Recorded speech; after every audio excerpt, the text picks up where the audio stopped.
Ma una partita difficile perché incontriamo una squadra, un'ottima squadra, i risultati, la classifica parla chiaro, quindi ci siamo giocati la nostra partita, all'inizio un po' timorosi, abbiamo subito il loro possesso, la loro verticale che ci ha dato un po' di difficoltà, poi abbiamo corretto un pochettino il tiro, credo che al secondo tempo siamo usciti fuori, tranne un'azione iniziale che loro hanno fatto, poi credo che abbiamo legittimato, legittimato se si fa per dire, dovevamo essere un po' più concreti, soprattutto nelle situazioni che abbiamo avuto dinanzi al portiere, ma ci sta che, ripeto, abbiamo incontrato una buona squadra, credo che la gente che è venuta qua al campo ha visto una gara di calcio molto, molto intensa, molto interessante, quindi questa è la cosa sulla quale dobbiamo continuare a lavorare e sicuramente dobbiamo essere molto più cinici e cattivi negli ultimi 20 metri.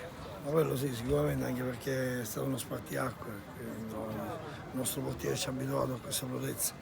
Naturalmente la partita poteva avere un cambiamento molto imprevedibile perché eravamo nel primo tempo all'inizio, quindi 15 minuti di gara, insomma è stato per noi provvidenziale, anche ripeto, poi tutta la squadra ha iniziato a giocare, voglio fare i complimenti ai miei ragazzi perché sinceramente sono usciti con una grande prestazione, con una buona dose di fiducia che ci fa lavorare sempre per il meglio per quanto riguarda il prossimo impegno. Quindi era un esame di maturità importante per noi.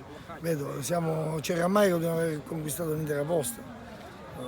Il calcio è anche bello per questo, quindi c'è un avversario di tutto rispetto, quindi siamo contenti. Ecco. Il secondo cambio è stato un cambio per infortunio, il primo è stato un cambio tattico, abbiamo dovuto correggere qualcosa, quindi anche se eravamo a metà del primo tempo, mi sono ravveduto su una situazione che per noi stava diventando un po', diciamo così, molto critica su quella zona di campo, quindi capita, voglio dire. Il ragazzo credo ha profuso il massimo impegno, ciò non toglie la validità delle qualità del ragazzo su cui in futuro conteremo sicuramente, quindi ci sta pure questo. Ecco.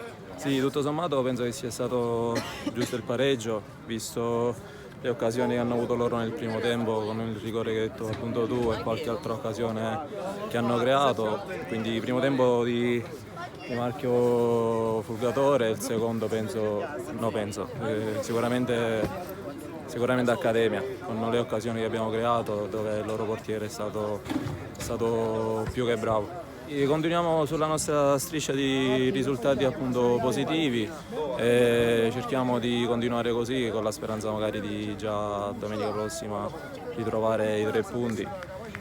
Innanzitutto continua il nostro percorso di crescita per i giovani, che è l'obiettivo della società. Infatti se vai a vedere la nostra rosa è imbottita appunto di tantissimi giovani che stanno crescendo bene. E niente, quindi speriamo di domenica prossima andare a fare risultato appunto in casa contro i San Giovanni Gemi.